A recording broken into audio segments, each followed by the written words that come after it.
Peace. And this is World War Wrestling.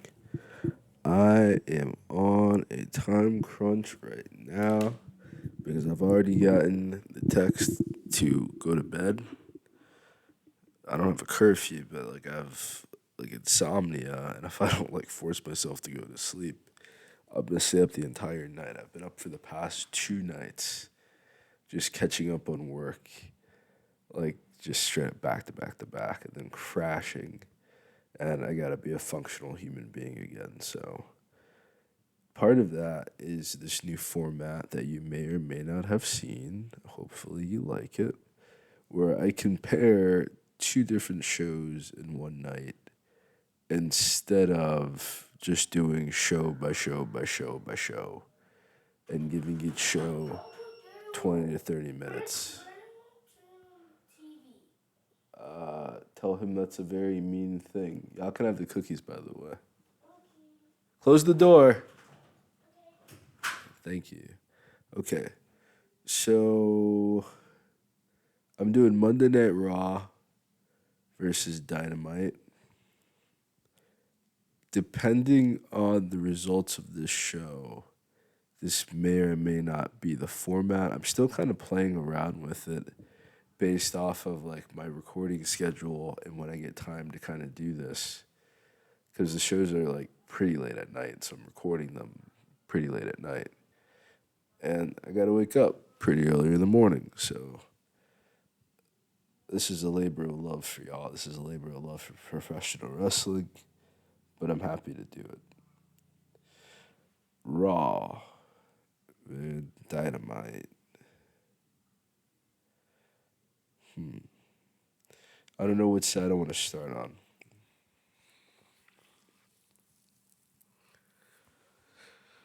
Start with the boring stuff first. Punk and McIntyre.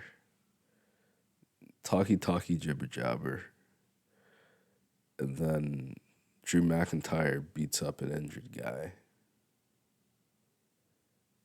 Okay. Jeff Hardy versus John Moxley.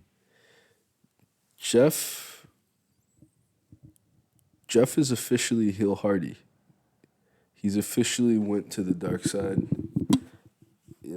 Much more grounded, kind of transitioning in his style. And he's getting back into that TNA solo Jeff Hardy. It's like the Hardy Boys got a lot to prove right now. So hopefully they prove it.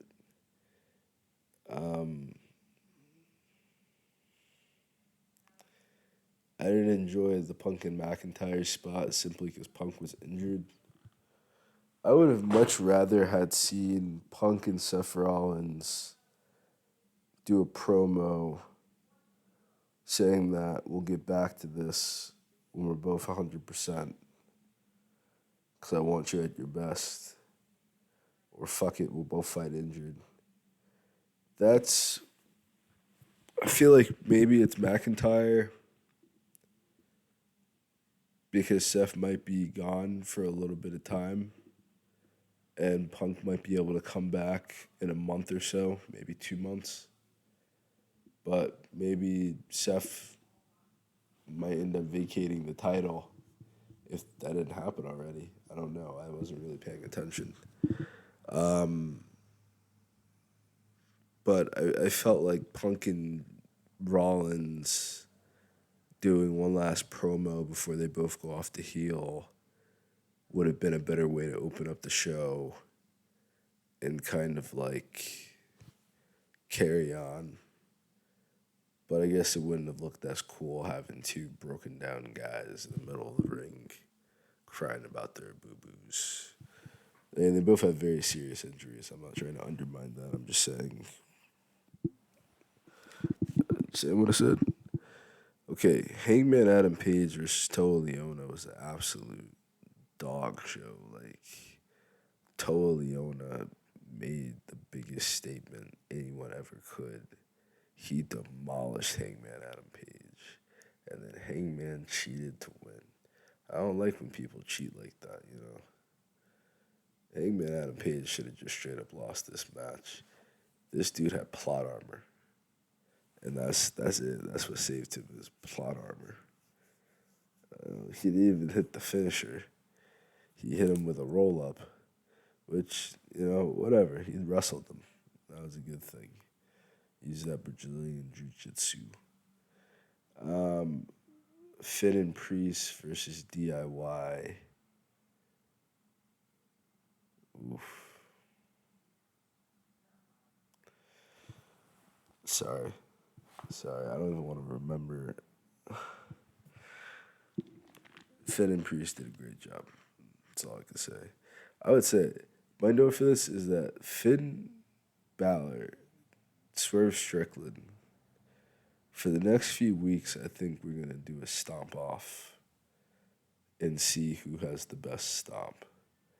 Because the stomp with the purple bottoms, oh my god, oh my,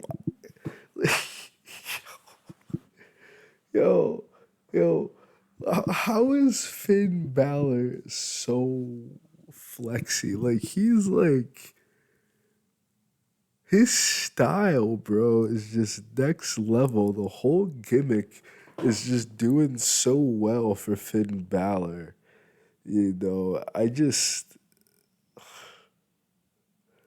that stomp was so perfect. Absolutely perfect. I still gotta give it to Hangman and Tall Leona though. I'm just saying. I'm just saying. I'm just saying. Next up, our truth, the Miz, and they get mollywopped. They get stomped on. They beat the everlasting life out these men's. Reminds me, I forgot something. I'll put these two together then, because the other one was kind of bullshit.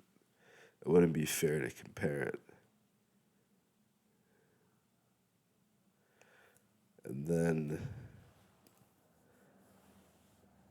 our truth gets jumped on. They have a little promo, and then JD comes out. He does his thing. They white man them, and then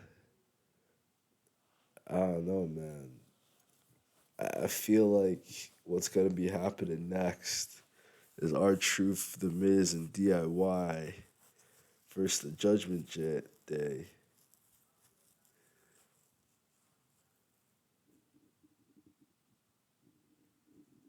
That'll be a pretty good match. Finn, Priest, Dom, and JD versus Truth, Miz.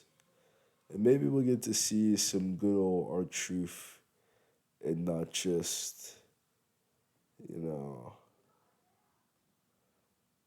step and fetch it. I mean, this is going up against Andrade. No, it wasn't Andrade. It wasn't Andrade. I think it was actually Mecha Wolf, La Parca, and a couple of Hachero. And I don't know if Mecha Wolf is there. The other guy was probably Bestia. So they beat the crap out of John Moxley. I know I'm doing this a little bit out of order, but I'm trying to like be fair and compare like promos to promos and segments to segments. They beat the everlasting dog crap out of Moxley. With that, Sting and Starks, they talked. And then Darby got upset. And Will Moriarty was like, this is stupid. But this is a better alternative than the Young Bucks, who just are completely freaking obnoxious in every way, shape, or form.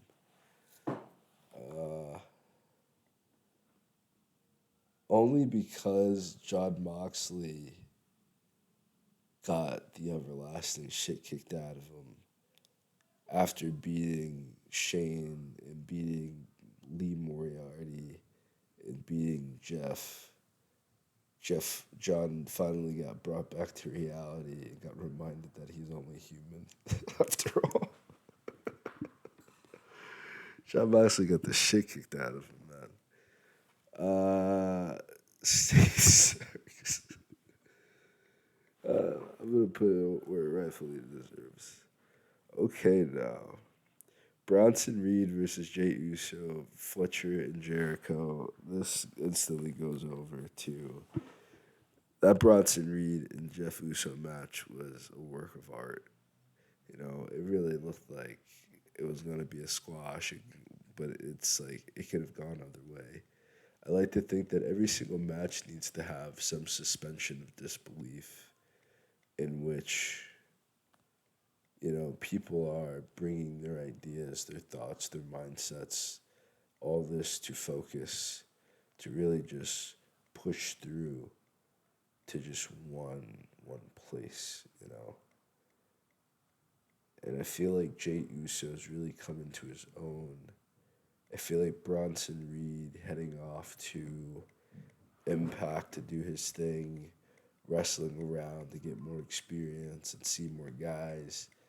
He just kind of took his game to a brand new level in which now he can sell. You know, it doesn't just have to be intimidating big man. He has to wrestle now. He has to lose some weight. He has to get back into the gym. You know, you can't just be satisfied and keep making excuses for how your body looks. You really got to dig deep and fix and work on that. Fletcher and Jericho. Jericho won, and I feel like that got the match over. But Fletcher's just not there yet. He needs his tag team partner. You know, maybe he could be. I think came up that time. I think I'm starting to get better.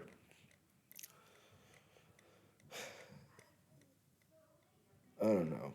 Fletcher's just not there yet. All right. I'm actually a little bit excited for this one.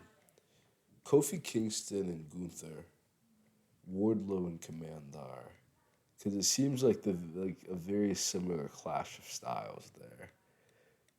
And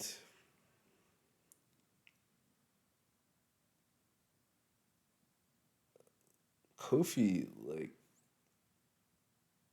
brought out everything. Like I know after this match, Gunther was hurting. I know after this match, Gunther was shook. You know, and Gunther picked up the victory. That's cool. But Wardlow damn near lost to Commandar. You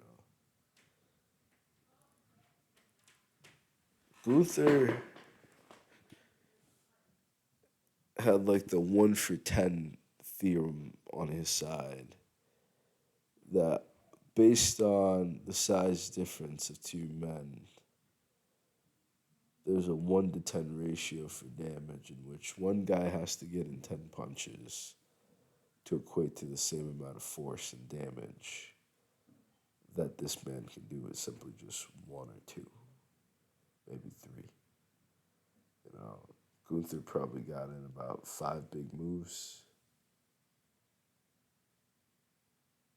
Kofi hit him with the entire kitchen sink. And it made Kofi look really good. It made Kofi look like a real contender and serious. You know, there was no pink. There was no, from what I saw personally, no jerking and gyrating like usual. You know, Kofi seemed like he was really focused. And it's not too late for him to have an intercontinental title run on his own. It's not too late for him in the woods to have a feud. It's not too late for Kofi to still be a big name, A+ star. But I feel like part of this is that you have to want it. Because what someone brought up to me today is that, yes,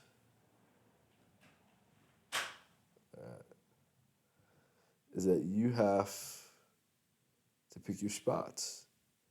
You know, wrestlers decide what spots they're doing before the match begins. And I feel like if you're gonna do that, then you need to be putting yourself in a more favorable light, where you're not just agreeing, or have someone intercede and speak for you. Don't be so keen to just do it all on your own if you don't have to. Wardlow doesn't do it on his own. Kofi's had a team for a long time, but the foundation of that team is gone right now. And I really think Kofi really needs to dig deep into himself. Because at one point in time, he was running the gambit. He was beating everybody. He was putting down every single person possible. You know, Wardlow the same, Gunther the same, but Commandar just wasn't there. So Kofi and Gunther, good job, very good job. Bucks and Allen, the Kabuki Warriors versus Hard Knocks. Um,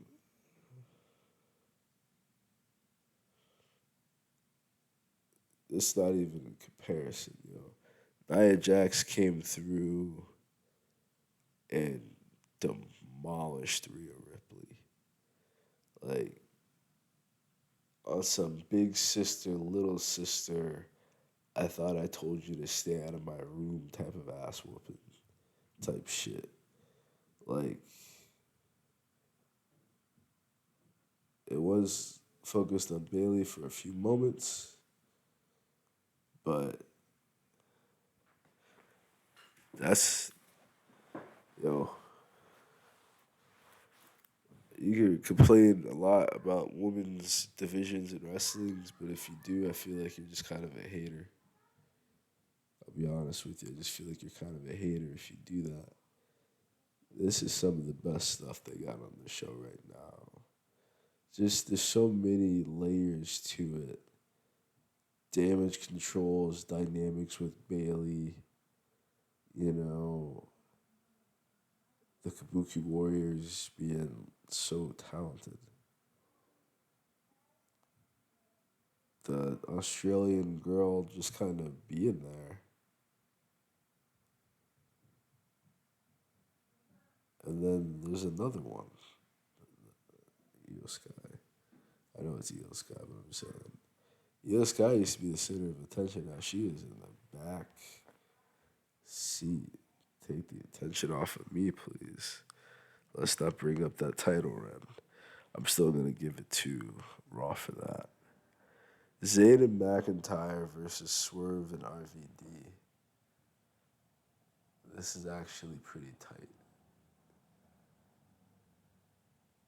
because RVD was already a huge surprise. And then Hangman pulled some more white man and shit. Some cheating, some trickery, some deceit, some bullshit, some shenanigans. You know, makes it a hardcore match. Okay. Swerve do hardcore matches too, though. Swerve Strickland picks up the victory. Zayn and McIntyre, pretty good match. Pretty good.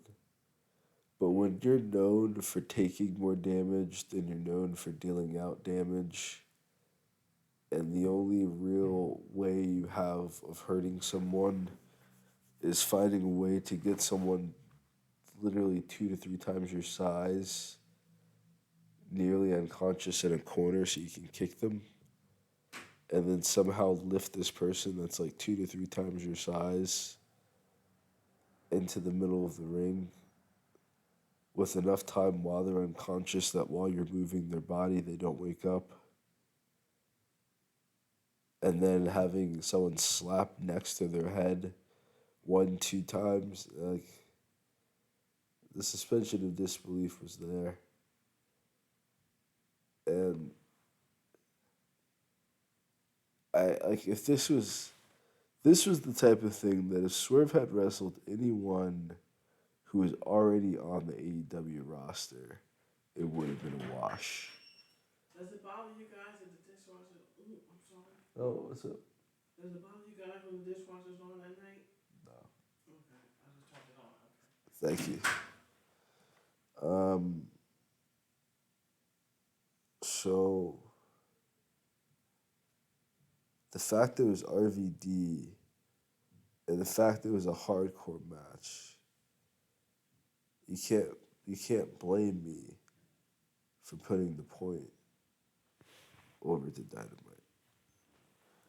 So I'm gonna get going. Tally up the score. We got 1, 2, 3, 4 for Dynamite. We got 1, 2, 3. Jeff and John, Adam and Toa, Sting and Starks, but not Sting and Starks, but La Rebellion, La Parca. Keep doing what you're doing, man. You need to get Brian Danielson next. You gotta get Hangman Page. Gotta get Jericho. Pick up Commandar, make him part of your team. And then take out the Bucks. And then pick up Darby Allin.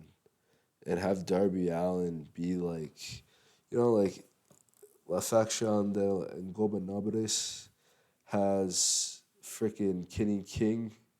That needs to be Darby Allin for whatever's going on with La Rebellion and La Parca. That needs to be Darby Allin's role. He needs to get in with those guys, learn some real lucha libre to make his style work right. Darby Allin needs to hang out with some Latino guys for a while, learn how to really wrestle. And I know he's got a few good moves, but he needs to learn how to really wrestle so that he can have a long career. And Sting couldn't really wrestle. He's stiff. He was stiff even back then. He was living off of charisma. And Darby Allin has plenty of charisma, but he ain't no Sting. But this was World War Wrestling.